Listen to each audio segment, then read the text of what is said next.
makaanke bijabada yorsi sadina fansuda ija kolfude gara goftati satanke negasati anaf makaanke bijabada yorsi sadina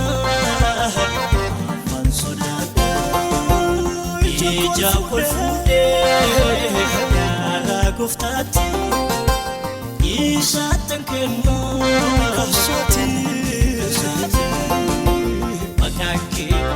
anafoki bijabada makaanke anafoki bijabada makaanke anafoki bijabada makaanke anafoki bijabada gachana ko guyalola yesus itakadenu ola